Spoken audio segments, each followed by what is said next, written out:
and live, so I can't really concentrate. I don't Kachanga. Welcome,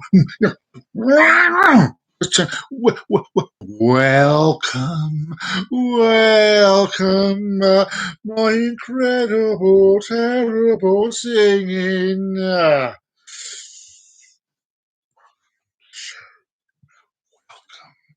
to the show, and it's all about Men in Black. Will be Men in Black. Almost. Soon. It's about the Men in Black. Yes.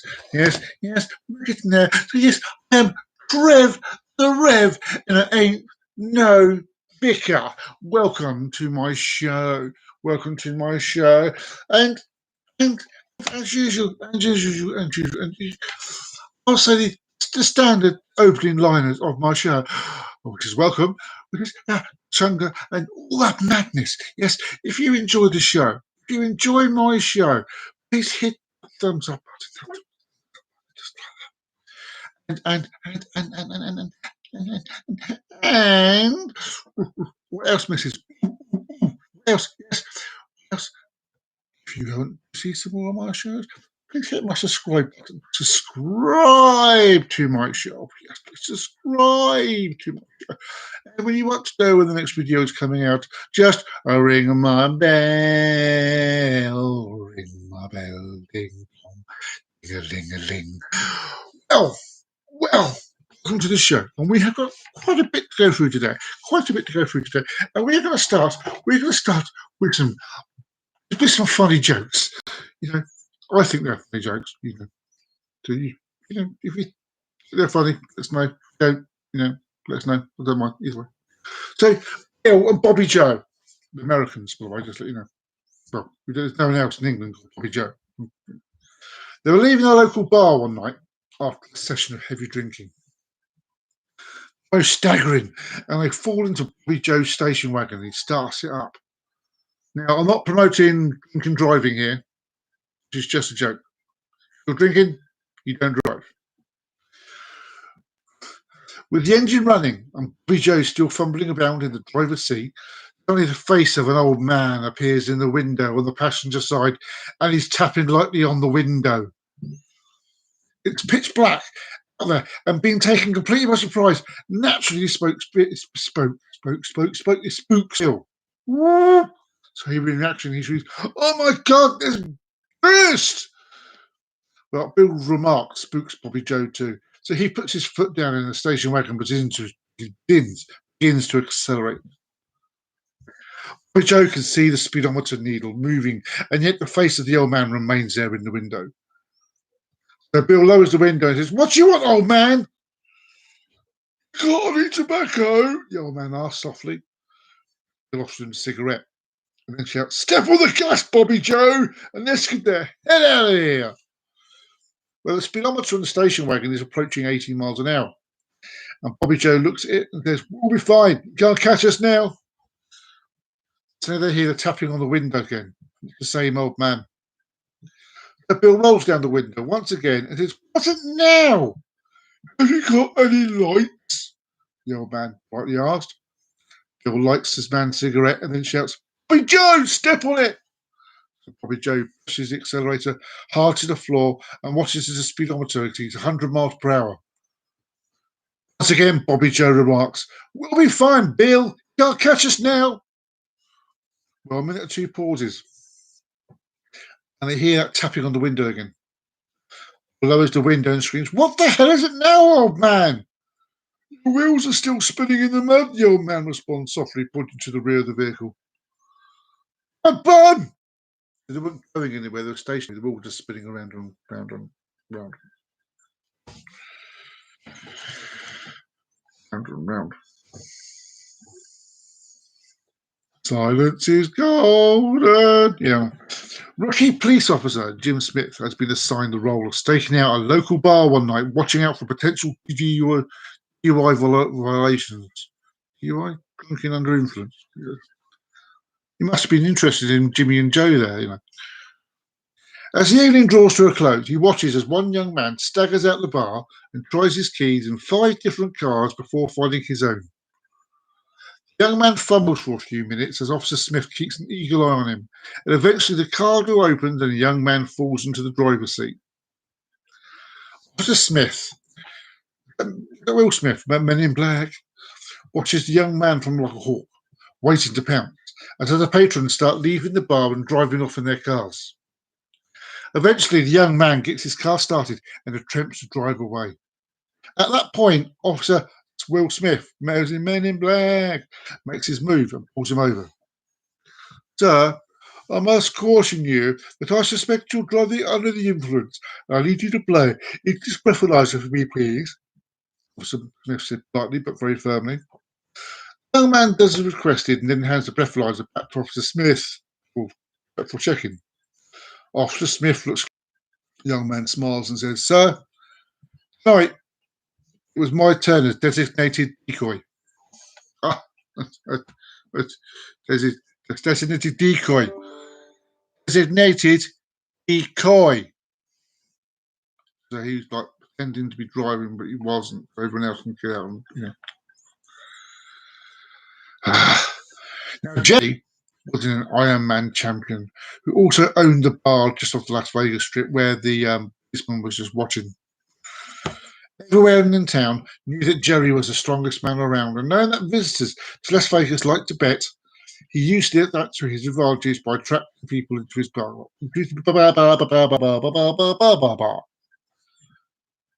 On the counter, there was a big sign headlined, Challenge Jerry.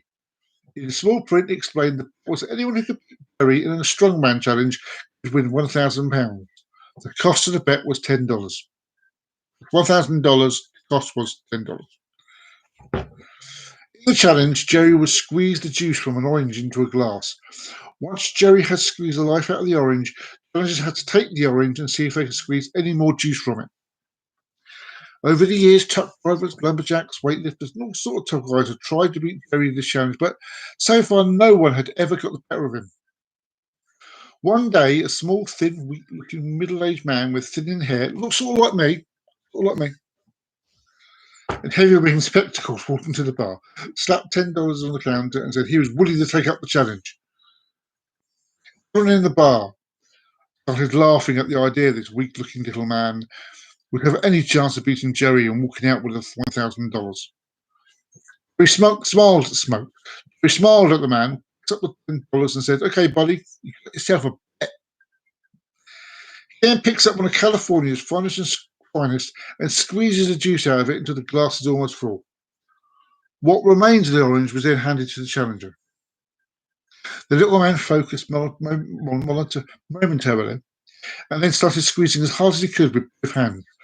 To everyone's amazement, within seconds, half a dozen drops of juice dropped into the glass. He congratulated the man on his success and handed him $1,000. I'm impressed, said Jerry. What do you do for a living, buddy? You must be lumberjack. Oh, no, the man responded. I work for the IRS.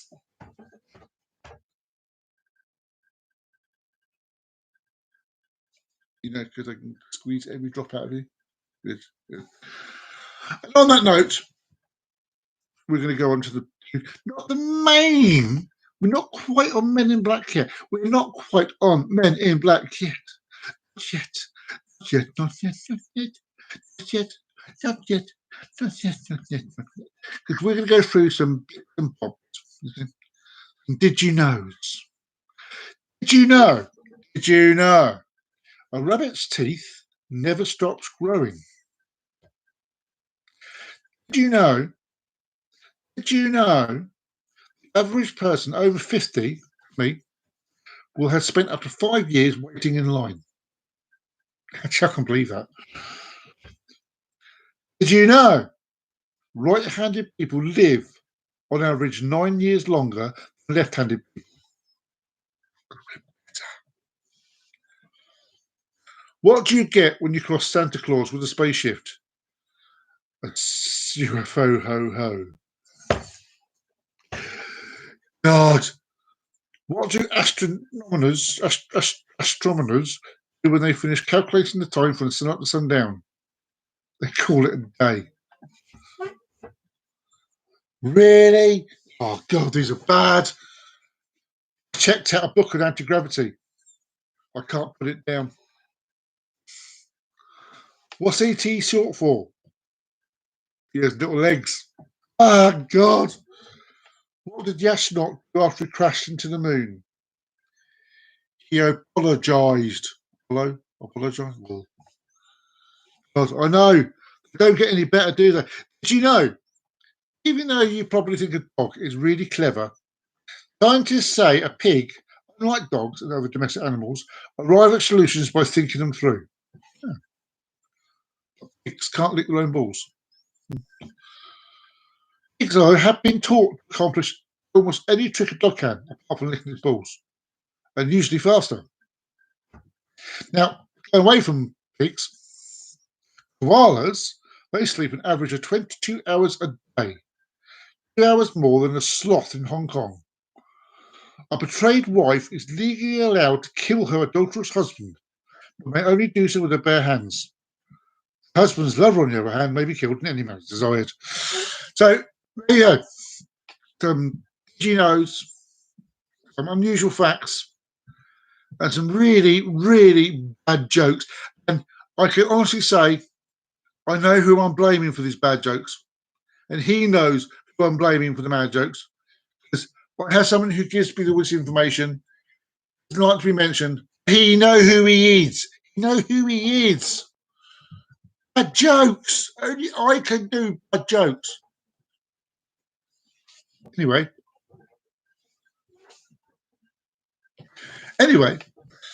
it's time. It is time for the main event. As Will says, Men in Black. So what is a man in black? Now, apart from someone who's an African Asian, it's nothing to do with the skin color. Man in Black.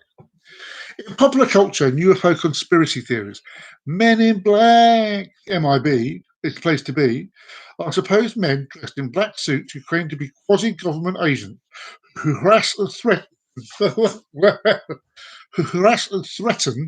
UFO witnesses to keep them quiet about what they have seen. It's sometimes implied that they may be aliens themselves. Other uses see Men in Black. In popular culture and UFO conspiracy theories, Men in Black are supposed men dressed in black suits who claim to be quasi-government agents who harass or threaten UFO witnesses and keep them quiet about what they've seen. I've just read that.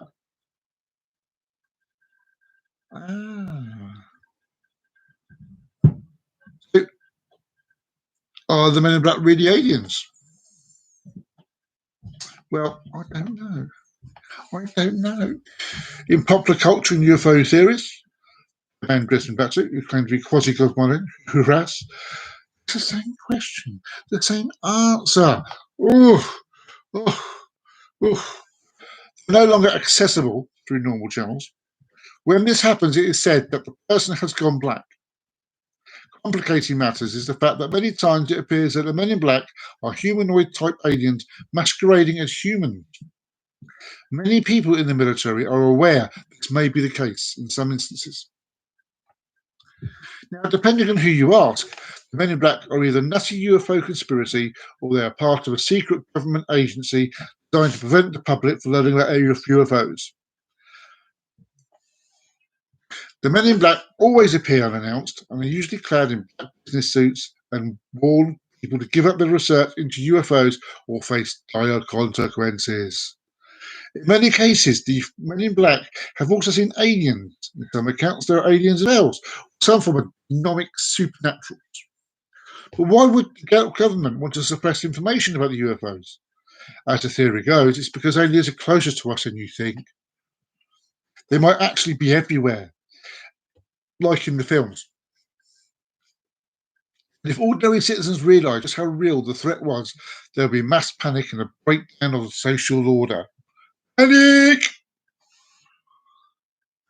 Some folklorists, however, claim that the whole idea of Men in Black is in itself a form of mass panic or psychological drama due to suggestibility and willingness to believe. Others, however, insist the Men in Black are part of a real government agency designed to prevent the truth from the public about learning the truth about UFOs. They also insist that their experiences are real and that anyone who thinks they're crazy is merely a tool of government propaganda and manipulation. At the moment, there is no particularly clear whether Men in Black are real or not, because they are part of a secret government agency. They may not have entirely kept the secret, but they prevented any conclusive evidence of their existence from leaking out to the public. As the dust settled from World War II and the USA launched into a Cold War with Russia, paranoia and conspiracies spread through the land. In this climate of high tension, suspicion, arose the first mass sightings of unidentified flying objects in American history. The first known report of a mysterious stranger showing up and warning someone not to talk about the UFO encounters was in 1947 with Harold Dahl. That's not the bloke who did the books. Since then, there have been countless reports that people who have claimed to have witness agents say that they were subsequently visited by men in black suits, warned them to keep quiet about their experience. Now, writer John Sherwood claims that his friend Ray Parker concocted the myth of the Men in Black in a 1956 book called They Knew Too Much About Flying Saucers. Sherwood swears that Gray came up with the theory as a joke, similar to rumours of L. Ron Hubbard invented Scientology as part of a bet with another science fiction writer as to whether he'll be able to invent a successful religion. Whether or not Sherwood's story is true still doesn't account for the fact that Howard Dahl's report of Men in Black sightings predates Barker's alleged hoax by almost a decade. Since the 1997 release of the original Men in Black film, brilliant film, and its sequels, reports encountering Men in Black have remained fairly steady. There's currently no way to establish whether any of the claims made in the following stories were true, only that it's true that several people have claimed experience. Case number one. You ready? Dr. Herbert Hopkins was working as a consultant on a UFO case in Maine. One evening, he received a phone call from someone purporting to be an activist in the UFO community, asking him if he could visit Hopkins to discuss the case. Many minutes later, the man arrived. The man was wearing a black suit and black tie and had very unusual facial appearance with no hair or eyebrows. Plucked up, No, I've got no hair. If I had no eyebrows, would I be Man in Black? An extremely pale figure. Hopkins' dog began barking exactly erratically the minute the man encountered the home. After a bizarre visitor was finished questioning him about the UFO case, the visit got even stranger. This is how it went. The man in black informed Hopkins that there were 2 coins in Hopkins' pockets, which was correct, and asked him to remove one. Hopkins complied and held the coin, a shiny new penny, in the palm of his hand. The man in black told Hopkins to watch the coin closely. Watch the coin closely, After a few moments, the coin took on a silvery appearance and then appeared to be going out of focus. It then began to fade and eventually disappear altogether. Men in black informed Hopkins that the coin would never be seen on this plane again. He then inquired as to whether Hopkins was familiar with the alleged UFO abductee Barney Hill. Hopkins replied that he had heard of Hill, but was under the impression that he had died in the not-too-distant past. The MIB, which is the place to be, informed Hopkins that Hopkins was correct. I didn't have a heart, said the man in black, just like you no longer have a coin. It should be noted that Barney Hill actually died of a cerebral hemorrhage. The MIB then gently suggested that Hopkins destroy any material he had related to the UFO case, otherwise he'd disappear like the coin. Hopkins, extremely shaken by the encounter, followed the advice of the man and burned all the files he had related to the case. While he had repeated phone troubles afterwards, Apparently, his phone line had been tampered with. He never saw the man again. Case number 2. Dr. Albert K. Bender was a well-written and extreme. That's not Bender from Futurama, by the way. Was a well-written and extremely intelligent researcher. He founded the International Flying Saucer Bureau. In 1955, his research was about to yield serious fruit: apples, bananas, and pears, as he prepared to unveil a paper that would prove the US government had, to one degree or another, covered up proof of UFOs. He had planned to publish his finding in the Space Review. It was until he was visited by Men in Black. Bender claims, this is where the saying comes from, I suppose, going on a bender. Bender claims that 3 men dressed in all black visited him at his home and warned him against pursuing the topics of UFOs any further. Men left Bender scared for his life, and he immediately shut down all his research on Flying Saucer Bureau. Many people who knew his claim that Bender was a changed man after this encounter. His later works were rambling, almost unreadable, and he seemed to live his life in constant anxiety and terror. He reported to receive mysterious calls with no one on the other end. At the end of his life in 2002. Oof, oof, oof, oof, oof. And the last case that I'll be doing today. Number 3. Harold Ball, that's not the bloke who wrote the book. They were salvaging logs on a fishing boat when they saw 6 donut-shaped crafts flying in the air. Flying in the air in my wonderful balloon. The crafts dropped molten waste onto the lake, which allegedly kills Joe's dogs and injures his son. A few days later, after talking about the affairs with his boss and friends, he was visited by he was visited by a mysterious man dressed in black. The man urged him to not discuss the encounter. Not long after, he was visited by several Air Force agents who were said to be on a mission to gather information. Our story definitely got the attention of various law enforcement agencies in the United States, and to the FBI to write a report on the matter.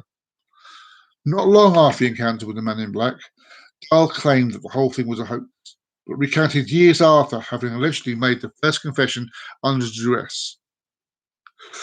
I'll tell you what, I'll go one more. Now, Bill Temperton is number 4.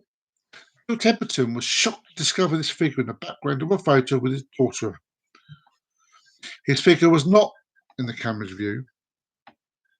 It is the Solway first spaceman, by the way, you know.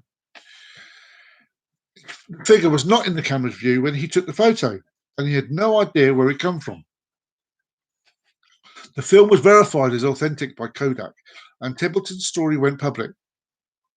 Not long after, he was visited by 2 government agents who referred to him as number 9 and number 10.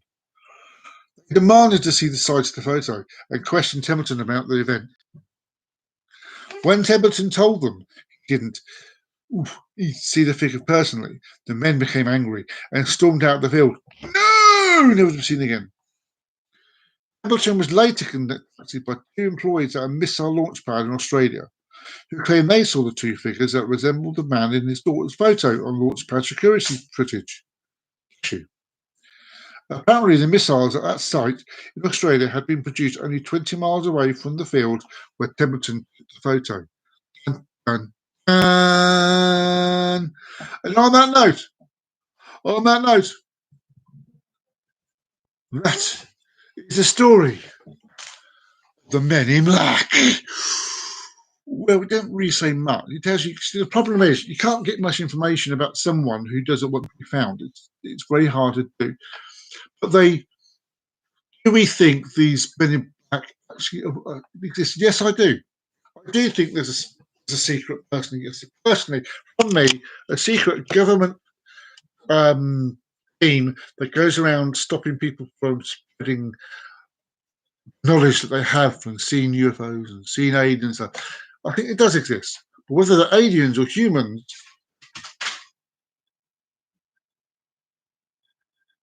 or my cat Gizmo, it's for you to decide. And on that note, it's time to say the word. If you've enjoyed my show today, if you've enjoyed it, I knew there was a little slip halfway through because I lost signal. If you've enjoyed it, please hit that thumbs up. And if you want to see some more of my stuff and when it's coming out, just subscribe to my show on YouTube. Not a problem at all. And ring that bell for the. It'll tell you. It'll tell you. And my phone wasn't on silent. It'll tell you when the next one's coming out. On that note, keep it up until next time. This is Trev the Rev signing off. And ain't no vicar. Bye bye.